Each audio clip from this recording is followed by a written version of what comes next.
Welcome to the Roll for Crit official podcast for rollforcrit.com. Watch, shop, play. I'm Will Keeler. I'm Jonathan Estes, and today in board game history, we had our 100th podcast episode. Yeah, so 100 episodes ago, we started. That's right. We're history today. It's been about a little over 2 years. Yeah. Which means we average about 50 episodes a year, which is about where we should be, because there's 52 weeks in a year. If we can count. And we usually take 1 or 2 off for Gen Con, and if we're just Christmas really tired. Or whatever. Yeah, Christmas. But we're pretty good. We're pretty consistent. Those are good numbers. And hopefully some of you have been around for a long time. Some of you are newly joining us now that we're in our prime. Like you go back and we had our rough We're not talking about period. those episodes. We had our puberty era. We're now at 1. We're the prime 1. We're calling this Roll for Crit 1. We're hitting the is this the Roll for Crit reboot? Yeah, we used to have a piece of cardboard. Now we have a TV. Anyway, to celebrate, you'll notice we have some goodies here. These come to us from Lunar Wolf Treats. They had a Kickstarter for these gummy dice that our coworker and friend Neil supplied for us, and we're gonna make Neil come here. I mean, like you're calling him like a weird like creature in like a movie, like come here, little fella. So Don't are we be gonna shy. unisonly They roll? probably can't hear you, just so you know. Oh, you're right. Well, they could probably pick up a little bit. But in honor of, you've probably seen Neil in playbacks, but since it's our 100th episode, the gang's all here. Here, you wanna roll some of these gummy dice? Let's do it. They can't even see this. Oh, they don't. They're really sticky. And they sort of stop as soon as you roll them. I got someone poke their finger in this part. All right, let's eat one. I got an 11. So did I pass my skill check? Yeah, you did. You can eat it. You don't choke. I got a 5. Oh, it's a little chewy. Limey. That's like an Sour. an English slur, isn't it? It is, but I mean, I apologize if you think that's what I mean. All right, thanks for the gummies. You're the one who got them. Get back to work. Neil is now returning to our sock factory where we actually have him make all the socks that you are probably wearing right now. Yeah, it's pretty great. That's our side job. These are gummy. This is riveting podcast television. We're probably making podcast history. First podcast to Eat gummies, really? eat dice gummies with Neil Sonny. Well, I'm going to eat my 6 because it's the other blue one. And, blue's always the best flavor. What is it? I feel like I don't want to try something new. you're like Squidward when he's trying the iPad, just like. All right. Anyway, we're not fooling around. We're not going to waste time with our, being nostalgic, and we're going to look forward to the future of news to come, of things that are going to happen. In fact, big events that just recently happened. So, starting off, board game companies. 2 more companies have merged. They are Indie Boards and Cards, who publish Resistance, among many other things, and Action Phase Games, who are known for Heroes Wanted, among some other games. They do Kodama. I believe that was Kodama, Ninja Camp. Ninja Camp. I think there's another one I'm forgetting, but Well, not Scoundrel or Scoundrel. Scandal, I think it is. Scandal. Yeah. Scoundrel Society? Yeah, that might be it.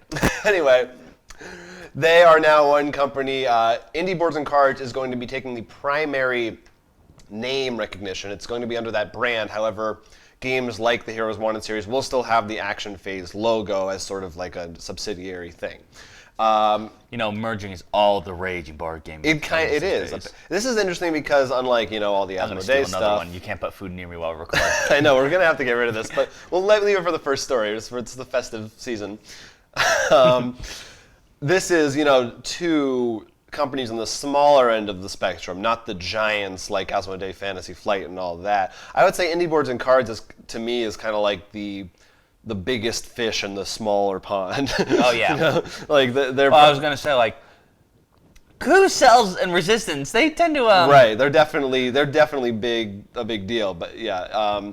And Action Phase is a small, but both of them are very familiar with Kickstarter. They use Kickstarter for, I think, most, if not all, their games at this point. And one of the things I saw that was cool, the Action Phase guy commented on the announcement on Board Game Geek. Didn't they jokingly say that they're pulling an Asmodee or something like that? I didn't see that, but I think that's told me probably you true. read that I think somewhere. maybe Neil said that. I don't know. But he was talking about how it's not just we pay for your games now or something like that. They're actually going to be working together. The Action Phase is going to be helping them out a lot with the management of their Kickstarters and their customer service, which I think it's great because I think Action Phase has done really good Kickstarters. Like I've always enjoyed. I think they've really been fun and like you don't feel like how sometimes with a company you're like, why are you doing a Kickstarter? Well, that's what I was going to say about indie boards and cards. Because every time they come up, you're like... Sometimes their Kickstarters are a little... they just have some holes to me, and I've heard people having issues with their customer service, so it sounds like a perfect match. The two of them will really complement each other. Yeah, and I do think both of them do a good job at celebrating their properties. Like, I mean, the way that Resistance, like, the universe of Resistance, whether we think that, isn't just this called dystopian? Yeah, something like that. But, like, overall, like, the artwork and the style is really cool. And I think we see the same thing with, like, Heroes Wanted. But it also has a much more lighter thing we see from them. So I think we can get sort of the perfect mix of this dark, serious things that they've been working on with also this the much more cartoony, lighter. And I think that they will actually... At least for us as consumers, we will win as much as they are. And both founders of each company are named Travis. They should rename it to just Travis and Travis. Travis and Travis, Trav and Trav. So that's cool. I don't know how long it will be before we really start to see the effects of those things rolling out, but it'll be interesting going forward. One less company out there and one more bigger company. So there's room for another new one if anybody out there is interested. So Indie Boards and Cards, Action Phase Games. This is a really weird story. It's actually two stories. So there were two games that were announced this past week. One much more concrete than the other. Board games? Board games. Okay. But both based on two of my favorite movies. Okay. So, that I never would have thought would get a board game. I haven't heard Maybe any, one of them, but not the other. So let me guess. Okay. I'm going to go with your favorite movie. You're not going to guess it, but go ahead. So is it, which I'm totally blanking out on the name. What's your, It's not Magnolia, Right, directed by P.T. Anderson. It's not Clerks. It's not anything by Tarantino. What's the movie? Before this, you were singing it, and you're telling me how much you loved it in the nostalgia, that dinosaur movie. It's not We're Back, a Dinosaur's Story, or whatever that movie is called. Well, okay, the first one is launching on Kickstarter soon, like I think within a month, is Evil Dead 2. Interesting. And strictly 2. Yes, it is. Yes, it is called Evil Dead 2, the board game. Evil Dead 2, of course, the best one of the franchise by most people's opinions and mine. So a lot of people like Army of Darkness, but it's going to be. They call it a tile-laying miniatures survival horror game. I think it's cooperative though, but you're playing as characters. You're trying to get. You're trying to find the Book of the Dead. And they said people could turn into Deadites, so there may be an infection trader mechanic in there. Interesting. That will be on Kickstarter. Very excited for that. It sounds like, a real gamer's game. The other one is not, well, everybody watching already knows because I put them both in the same picture. but I don't know yet because I haven't looked at my head. Is not concrete at all. Some company got the rights and they're looking for a partner to make this game for them. I think I heard about this actually. Then. Is Wet Hot American Summer, the cult comedy which recently got a prequel on Netflix. So that's just weird and interesting. I assume that's going to be a party game. Apparently they're going to be making lots of different merchandise, clothing, and all kinds of stuff for this. Because they got another. They just got another sequel series on Netflix, so there's going to be more. A sequel to the prequel or a sequel to the... Sequel to the movie. Okay. There's going to have a prequel, now they're going to have a sequel. Okay. So, I don't know, I guess it's just going to be probably a dumb party game. Well, I mean, it sort of makes sense. I mean, the movie is, look at it. It's not the kind of thing you'd be thinking like, right. I want my trader mechanic involved while doing Euro placement. It almost seems like they should just make Flux with Wet Hot American Summer quotes on it or something like that. I don't know. You could do kind of it's camp and there's different time periods in the morning. But who wants that? That's playing this game. It's probably not going to be good. But Evil Dead 2. Maybe it'll be a drinking game. Oh, that'd be good. Maybe it's a campfire game. You have to eat. Oh my God! You have to make s'more. Yeah, but Evil Dead 2. That one I'm excited for. That one is guarantee I'm gonna back that, and hopefully it You has already the quality have. to live up to it. I know. It's very scary. So hopefully you are watching. Let us know what you want out of those games if you're fans of those movies. So that was your two culty movies. already early Kickstarter Pickstarter before it's even That's out. right. I'm really jumping the gun. That's why I always hate when they announce a game on Kickstarter. I'm like, do we wait until it's on Kickstarter and make it a Pickstarter? It's a complicated affair, this podcast. Even I after know. 100 episodes, we haven't know. nailed it down. We stay strong. We do. We try. This is one that I know that you've heard about. The Witcher 3 has the card game called Gwent in Yes. it. And I believe it was at E3 they announced it, or was it before then? I'm guessing. No, it's before. I think there were a bunch I of think rumors, they- but I think it finally Yeah. finalized at E3 last week. But this game, which actually apparently a lot of people played Witcher 3 solely for this, the Gwent game, is finally actually getting its own version. Right, Which- similar to Hearthstone Yes. or Elder Scrolls Hearthstone. It will be free to play with in-game transactions. Yeah, so I know some people have been really excited, some people are worried because, you know, the classic free-to-play issues you always see. Well, the two things that I've heard, like I feel bad because I've played Witcher 1 and 2 and enjoyed them. I haven't gotten to 3 yet, so can't say For I'm playing shame. it. There's no Witcher 4. That's right. Anyway, sorry everybody. 100 episodes. So I can't comment on it personally, but from what I've heard, number one, it's starting out not on mobile devices. It's going to be on consoles and PC. And Interesting. And from what I've heard, people do really love Gwent, but unlike Hearthstone, it sounds like it's much more of a distraction minigame and maybe not something that will hold up as I want to sit down and specifically turn my PS4 on to play this, that it would work better as a mini game, like standing in line somewhere, hang out on your phone kind of thing. I looked at a run through. It seems fairly basic. You have like a deck of 20 cards or 22, and you have numbers, and you're trying to get more strength than your opponent. But I mean, there's wrinkles, but that's more. Well, or I less definitely remember because it was designed as a part of Witcher 3, not Right, Witcher it's 3. it's So not- the question is, are they going to really up their game then and be like, we've added, we've tripled the number of cards and ability names and things That's like what that. you got to think. I mean, since they said they're going to have in-game Or like, transactions. are they going to maybe even do something like, when I play this witch card, I can't think of anything right now, but like, literally a 3D model comes up. Well, I have seen they'd have some cool. I don't know about 3D models, but the artwork kind of moves. Yeah. It's cool looking. Like really make it so if you did make a difference between console and mobile, really feel like, especially with the VR systems coming out, be like, yeah, look, I'm actually playing this card. Right. Yeah. That'd be cool. In Witcher 1 and 2, they have you play a dice game, which is terrible. You wouldn't want to play a real life version of it. You have a problem with It's basically it's basically poker, only you have 5 dice instead of cards, and you just roll them and you can pick which ones to keep. So you're trying to get a full house or pairs or whatever. But I've seen other games do that. that's it. There's really no long-term strategy or anything of interest there. So, but if you want to recreate that game, you can just get 5 dice and play it anywhere, probably in any system. So if you're a fan of Gwent, I would love to hear from people who have actually played it. What parts of the game they're looking forward to, or any parts that they hope are improved upon or added to.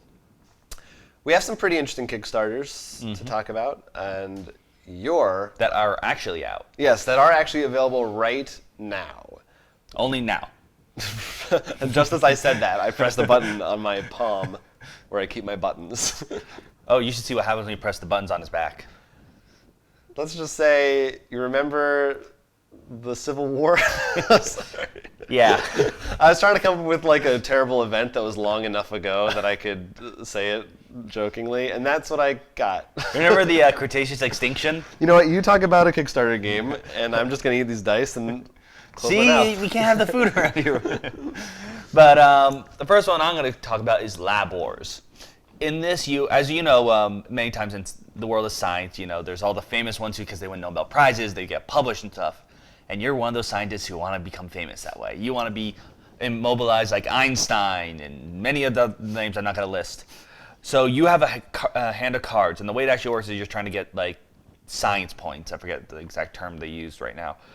But you're going to do that like trying to get your stuff published, trying to get prizes, things like that. So in your hand, you have, the people who work for you. You have your PhD student, you have your professor. But each person has that, and you all are sort of like backstabbing each other. So you're actually playing a game of like rock, paper, scissors. So you each play a card face down and be like the PhD student ruins the researcher, but the researcher beats the professor. There's like another card game. I feel like we played that something similar to that. I mean, rock paper scissors is definitely kind of in a lot of things. But I can't think of it though. It brings that sort of you have 6 cards, you have to think of how to play right, and then you can get actual lab equipment and stuff and other things, and you sort of like a real scientist, you might need to specialize in genomics or something, genetics or something to help you get more points. So I thought this seemed like a really fun way, and they're actually putting a lot of facts about actual scientific experiments. I was going to say, it sounds like it could be used as a distraction in classrooms for science. Yeah, no, that's where it actually interests me. I think one of the prizes, one of the rewards is actually a PDF of all this information, all this crazy stuff included on the cards, but like one book where you can look. So I thought that sounded really fun and silly, and the whole rock paper scissors where there's actually 6 instead of obviously the 3, right. but with that much more, but while also gaining points, not simple just I win. Right. I always love it when a game actually puts real tidbits of information too. Yeah, we like quotes. when you can learn something from a game. It's educational. And did you said we were actually playing as a specific scientist? Or No, it's you generic? want to be the next big one. Oh, okay. I will note on their Nobel Prize, they actually changed the person who's on there. Maybe because of copyright. I don't know if Nobel has any of that issues. Yeah, I don't know. Or I don't know if they even call it the Nobel Prize. But it's the Nobel Prize in there. Right. Is a very famous scientist. Even you would know. Wait, Neil deGrasse Tyson? Yes. My next guess would be Bill Nye. I'm sure he's on another card. Yeah, I hope so. So Lab Wars. And it goes for $27, so I think that's pretty good. So check it out if you like science. Yeah, it's the big thing these days. It's all the rage. Now, you also have a game that starts with the letter L. And ends with the letter S. I Oh, love man. it. That's why they go together. Speaking Speaking of. of games that start with L and end with S, this game is called Layers. We're going not to science, but back into the mystical fantasy past, perhaps. Or maybe it's a post-apocalyptic fantasy future. I don't know. But this game sounded really cool to me. Basically, it is a fantasy game, very cool, kind of hand-drawn, inked artwork style that look very unique, I feel. Each player has their own character with specific abilities, and you're all using different tiles trying to build your layers. And you actually bid on which different tiles you want, because some of them, depending on your character, might be better for you. Like if you're a flying character, you might want more open areas, something like that. Then, once everyone has built their layers, you're actually trying to get to the center of the map. And whoever gets to the center of the map uncovers a terrible secret, is corrupted, and becomes the bad guy. And then at phase 2 of the game, the other players are now on a team trying to traverse through the bad guy's lair to defeat them. And so it becomes a one versus all. That's a very... It's kind of like Betrayal, only instead of randomly, everybody's trying to be the bad guy, presumably, unless you don't like being bad. I sort of just imagine fine, I'll work with you. Right. And then once you're the bad guy, it basically you can either throw monsters or there's also puzzles which can be used with certain cards. It sort of makes me think throwing Post-Human and Boss Monster together in this crazy. A little bit. But yeah, it looks really cool that concept of the there aren't, other than Betrayal, there aren't many games that I can think of where halfway through. Well, because it's a very dangerous become thing. a new thing. Look at Betrayal. How many times have you realized while playing it, either the bad guy is totally going to dominate if he found really early, or in some cases, he's doomed because by the time he's revealed, the jock has a spear, this person has the crystal skull. That's why I think this will be. It sounds like this is a little more balanced because everyone's bidding on the same tiles. So, and also the characters are kept secret until the second phase. Okay. So you can't plan against other people, things like that. So that is Layers. It goes for also $27. Illuminati. It's definitely the Illuminati. Check that one out. Give me another one-word plural Kickstarter game, please. We don't need to connect to everything. They just happen to. It's just this next one, which does not serendipity. start with L, nor does it go for $27, is Airlines. One of the things that attracted me, it actually reminded me of a old, I think it was 3DS, maybe DS game, if you recall. Aero Porter, Yeah. I believe is the name. in which you remember, if you recall in that, you actually built your little airplane for Street Pass, but then you also had to like manage luggage and stuff. This game actually is a lot like that. Okay. You run an airport, so you have to work on trying to increase your plane. Like literally, you build a plane in like wing size and stuff to see how fast, and it actually has Okay. slots for Is it passengers that are suitcases. Like Rattle Battle, like a ship? building No, a ship? like 3D model, like Lego or Oh, something, all right. or at least what I've seen. Well, you showed, and maybe you changed. You never I'm know. actually surprised, but like I thought that was really cool. The idea of Yeah. actually clicking and building a plane. That's and awesome. Well, with like, especially the airport. What's the train game? Colt Express with the trains, Right. train models. Yeah, I got And I think that's a really cool idea. Not just focus on like the airport part, which is I think is also trying to expand and maybe depending on how you can buy upgrades. Like if you could maybe make a better food court or something Okay. in there, but like also the airplanes themselves, or like whatever your generic airplanes are. And I think that's a really fun, silly idea for an airport game. Because I know while it was frustrating, I did enjoy the airporter game Yeah. for 3DS, and I Yeah. do think, especially at this game, the idea maybe even if you put up challenges like comparing an international to domestic airport, like what that could bring. We also liked airplanes, or just planes. Sorry. Yeah, just planes. Because Which- remember, trains, planes, Right. and automobiles. Which sounds kind of in the same family. Yeah, as this. the difference is I think in that one focused really just on passenger movement. When this one focuses more on like It's more like a sim the action. Yeah, management. Okay. it focuses more on the building. Is it like Suburbia a little bit? yeah, I would say like Suburbia, how how you build something and try to attract that way. Yeah. Instead of when planes, it focuses more on like how can I move people the right way. Right. You're not building as much. Yeah. Planes. Yeah. They're the next trains as far But as I'm that concerned. goes for $45, not 27. I'm sorry. Not 27. So we don't get a 3 in a row with Half-Life 3 confirmed. We were so close. Gabe Newell was sitting at home like, if they do it, I'll publish it right Yes, now. because I didn't know he only watches you for the sign. When you give him the sign, he'll You do can it. all blame me. One more Kickstarter game for today is called Fugitive. Comes from Tim Fowers, the designer of a few games, including Paperback, which was one that we got from Kickstarter. And That really was liked. actually one of my first Kickstarters, which I backed not for myself, but actually for you. You're so sweet. Well, it was one of the best choices I made because that game was a lot of fun. So this one is a two-player head-to-head game. One player is the Fugitive, one player is the Marshal. And similar to something like Android Netrunner, or I would compare it to Noir. It's mostly because of the theme, but it's a two-player game where each side has a different game plan. It's asymmetrical. And the Fugitive, it's all about these numbered cards. The Fugitive is trying to play a 42 card, which is the plane, and they get away. Because that's the answer. Right. The way they start with a 0, and they have to work their way up to 42, but they can only play cards up like 1 to 3 numbers apart. Okay. I thought we had to math it like, okay, 3 times 2 minus 1 divide by But let's say you have a 5 and it's face down, so the Marshal doesn't know which number you played. Let's say you played a 5 and you want to play a 10. You can't get there. You could play an extra card face down next to it to add numbers to your thing, so Right. you can get there. And those also go face down, and you could even put some down just to bluff. So the Marshal's really trying to, but the Marshal on their turn, they name a number, and if it's one of your hideouts, you lose it. So they're trying to figure out which numbers you're playing. They're based off process of elimination a little bit, et cetera, et cetera. So that reminded me of Noir in that sense, that process of elimination style. And the theme is pretty fun. The box looks like a briefcase, which is neat. Oh yeah. Yeah. And really based on Actually, I remember Paperback. because it's sort of funny. Earlier, before you were doing this, I think you were actually watching that or something else, and I just happened to be checking Kickstarters again for something. And I don't know if you remember, I said, "What's in the box?" Because I was looking at that and saw the suitcase, and in my head, all of a sudden, that just popped up. So That's Marcellus Wallace's soul. So that goes for $18. It's on Kickstarter right now. Support it.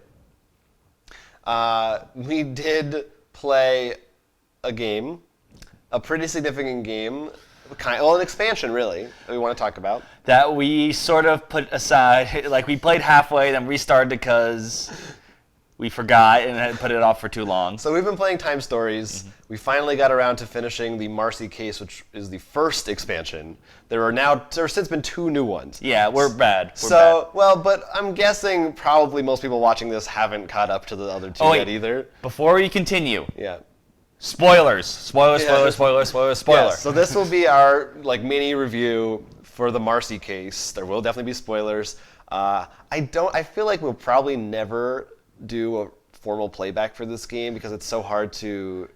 Actually, what I'm thinking, if we get other people to do playback, it. No, actually, like people make their own and stuff. Like we're gonna do one of those. I maybe. think would be a much because remember we actually talked about That'd be this that interesting. a lot of people said you couldn't use the custom stuff because it spoiled a bunch of Marcy Case things. Right, we can now. But now we can Look go at into that. there, and I think that's the best way to do it because that way we don't spoil the base game for people. People can still see the mechanics and how it works, and I'm sure, like we said when we talked about the first time we played it, we like it a lot. Yeah, I think it was. Well, it was my number 1 or 2, and I think you said it would have been, but you were afraid to put it on your list. Because I think I put it as honorary or something. But yeah. Anyway, so we finally finished Marcy Case. I guess start with you. How did you compare to Asylum? What did you think? What would you like differently? I think what's interesting is this. Even though we sort of halfway played through it, we didn't remember anything except for maybe one thing. We kind of started the game, then stopped, and then restarted a few months later. A few months, like at least 6. No, it wasn't that long. But go ahead. But anyways, compared to the first time, we did everything and like sort of screwed up a lot in the Asylum. Not that was bad. I'm just saying. But this one we did pretty well. We actually got a very good score at the end. Even though it was our was shocking. third time through. Right. Took us 3 runs. Yes. What I do feel, definitely in this one was definitely played, which I actually like in some ways, that the game can allow this. Wasn't as, like there were some puzzles you had to pick up, but for me, when I was thinking a lot more was more like it, I didn't think puzzles in the same way that in the first one. In this one, I was thinking more like Metal Gear. Like, in the sense that it was much more of like, is combat worth it?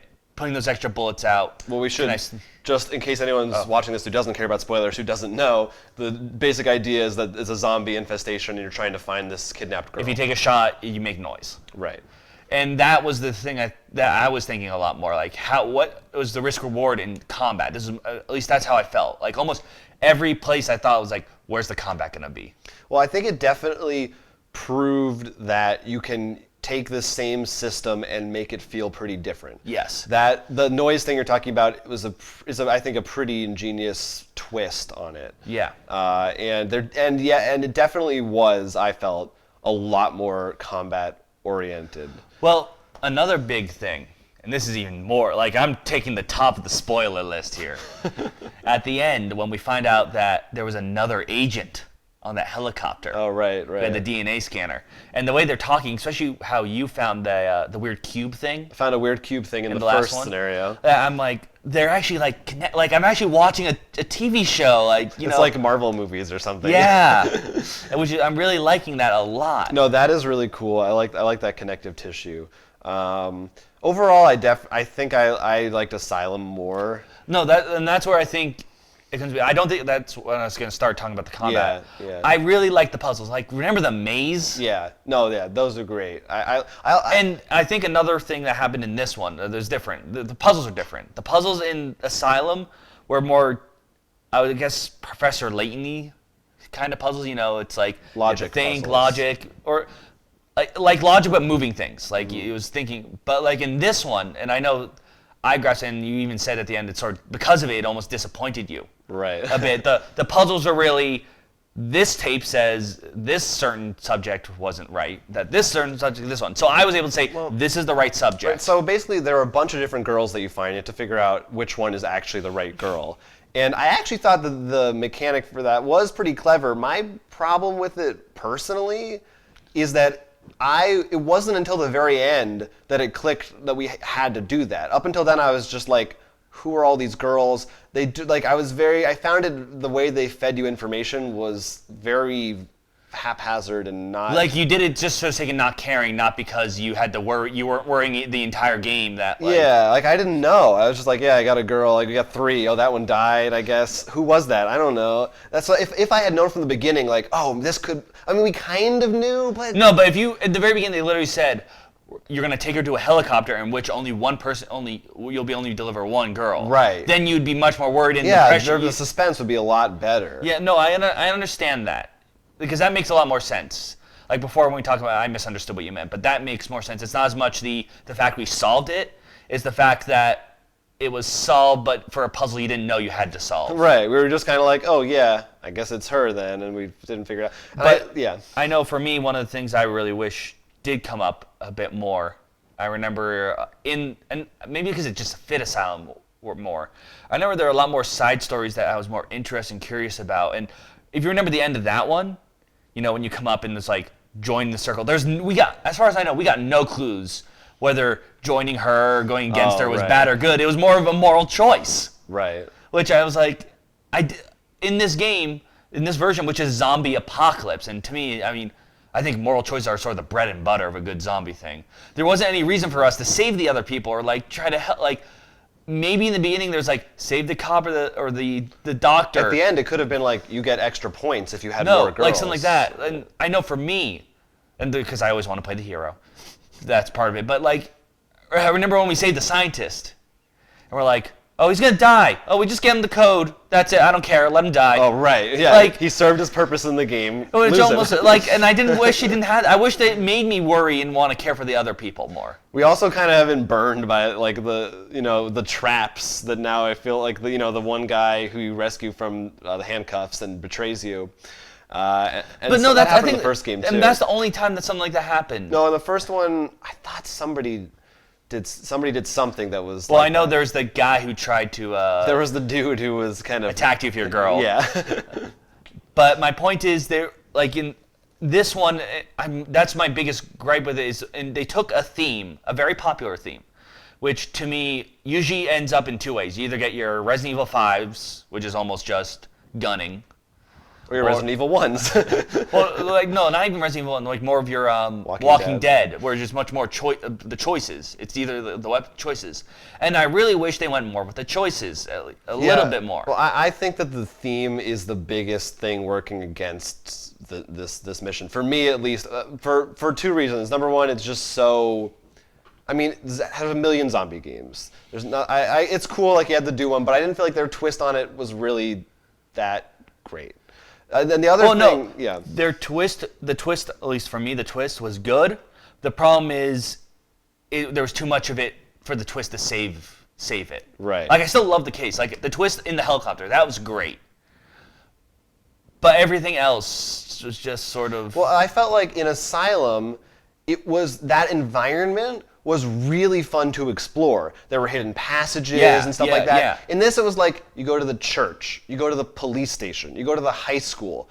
These are not places that I'm excited about exploring at all. Like that's because there's nothing exotic or cool about it. Except that, and there's a zombie there. Well, no, I think that was my big issue. Going through the Asylum was interesting because we're exploring an area like a house, even though sure it's just a house. But then you think about it. Because we're patients, not doctors, right? We're still like, okay, we're gonna go here, but we might not be allowed here. Right. We gotta find out how to play cool, which is really cool because remember one of the characters was like the seductress. Right. So you're like, okay, you're gonna talk to that person. I think that's gonna and that was really fun and cool. In this one, you're in particular, FBI agents. and the two best things. I mean, one, a Manicore, and you're like, what the hell is a Manicore doing around here? Right. And second, the gems. Like you felt like you were in an ancient temple. Remember we put the two gems in, and then. Yeah. No, it was much. So definitely like Asylum more. I do think this is good, and it shows that that the Time Stories engine can really surprise us. And I think that the next two sound much more up our alleys. Oh, I'm so excited for the Egyptian Dragon and Egyptian, especially Egyptian, will really be puzzle heavy, I assume. It has to be. Are you kidding me? We're gonna have to translate hieroglyphics and stuff. Yeah. So, but I don't know. Maybe there are people out there who didn't like Asylum who really loved the. And I think that's a great. This because I don't, like I said, it's not bad. It's just disappointing. I think would be. Yeah, it was, and it wasn't even really until like the last half that we played that I was kind of realized, oh, I don't like this as much. The one thing I'm curious about is, I felt like we did a lot, but I'm wondering if we didn't find something. Because we found the gem thing in Asylum. Right. But I don't want to go back to it unless we get in a future package, like if you don't have all three of these. Right, yeah, I'm curious about that as well. Yeah, there's a lot of interesting hidden stuff in these games. That's the Marcy Case. Mm-hmm. If you've played it, we really want to hear what you think.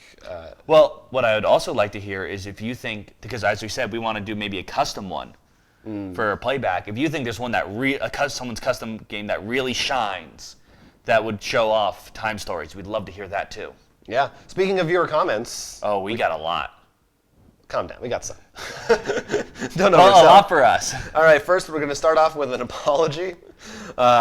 James Games, what a fantastic title, pointed out that we made a mistake in our solo Suburbia video and also in the How to Play, which boggles my mind. I don't know how we missed this, that in Suburbia. And how no one Yeah, those videos have been up for months. No one has ever said anything until now. That when you place a tile, it must be adjacent to another tile. For some reason, we had it in our heads that it could also be from one of the two other empty starting columns. Baseboards, yeah. And I don't know how in the rule book, and I also don't remember. Maybe we did play that way, and somewhere along the way we got confused because we always do. Oh, I feel like every time we play a game, there's always one rule we screw up. But I added an annotation to that How to Play. I feel bad because it has like 400 views, and I'm like, there's probably now a section of people in America who are playing this game wrong. You say in the beginning of the videos. There is a disclaimer, but now it should be like, we should call it the Roll for Crit variant. That's the new official way that you can play. It's like Monopoly. You don't really get the $200, but you know what? Everybody does it. We're gonna make that rule so popular now that everyone's confused when they hear that's not a part of the rules. So please let us know if you find any other mistakes that we have. Last week we mentioned the gaming by mail concept, remember? Oh, like with chess and stuff. Yeah, Falcon Ash K says good friend. his father used to play by mail version of Advanced Squad Leader back in the 90s. There was also a few space combat play by mail games then too. You'd always see old ads for different PBMs in Space Gamer or hobby magazines in the late 80s. So yeah, I guess that's one.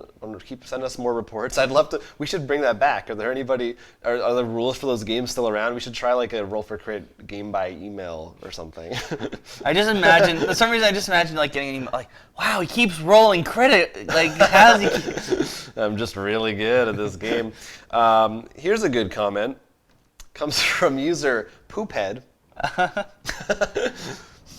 didn't make these up, folks. On our Insane Clown Posse game video, he's informed us that in fact, that is the third Insane Clown Posse game. Third? Number 3. Now What are the other two? I could only find one other one.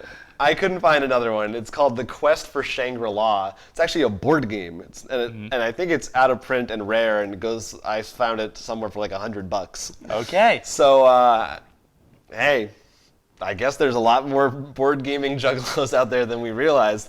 And I'm curious what the other one is. Let us know, and what kind of game, if you've played them. yes, they're not gonna. So, and then finally, our biggest, huge response to our video, our section about the Harry Potter deck building game. Apparently, there are Harry Potter fans out there. No. Very weird. A lot of people talking about it. And in fact, on Board Game Geek, Sean Fletcher, one of the game's actual designers, had this to say, that the game is being published by USAopoly. The base of the game's structure was created by the company that he works for, Forrest Pruzan Creative, located in Seattle. Of course. And then USAopoly worked with Warner Brothers and the Harry Potter people to put everything together. And he personally produced the original base prototype that they licensed and said he's blown Good away job. by what they built on it. The work they put in to design the components and craft a great play experience is incredible. I've played beta versions and was able to follow along as others tuned in, and improved it. Can't say enough good things. Of course, maybe a slightly biased since he helped create it, but it's encouraging. It sounds like, from what he said, that it's actually a pretty cool game that's done a good job with it. I think it helps all the people who I'm sure there are plenty of people who are worried because they see Opoly attached to it. But, I mean, just like the playback we just released, I mean, that was Bandai, and I still think that was a pretty fun game. Right. Considering that you don't really think of Bandai for a board game industry company. And as this shows that Opoly pretty much, made it a nice, pretty package. Right. But, someone else really put the hard work in to make sure before that, so it wasn't just like a reskin of another game or something. Now, I am going to judge it, though, just like how I judged the fourth Harry Potter movie. If those armored scorpion-like creatures aren't in the game, I'm going to have to dock some points. I hope there are dragons. You mean wyverns. They showed wyverns in the Harry Potter movies. But in the books there are dragons, right? I well, they believe- call them dragons. I have to read the descriptions because dragons actually have 4 limbs plus wings. All right, I got it. Anyway, leave us a comment, please. This is our 100th episode. Yeah.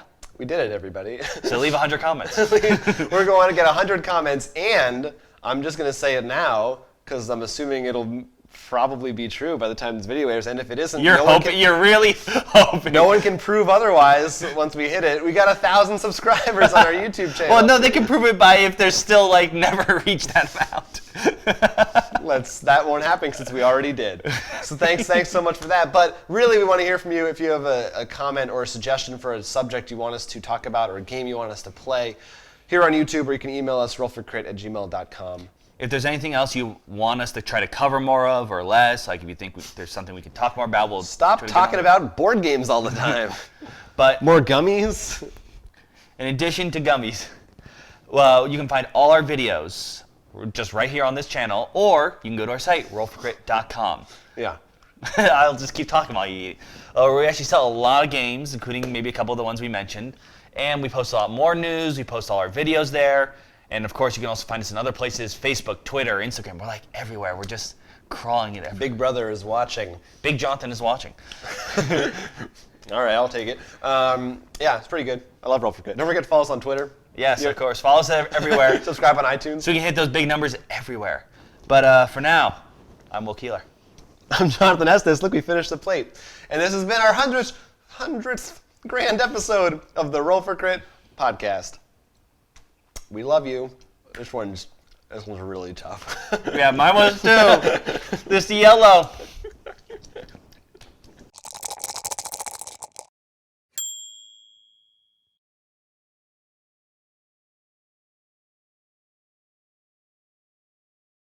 We should do it in unison. Hello, we are Roll for Crit. We have now assimilated.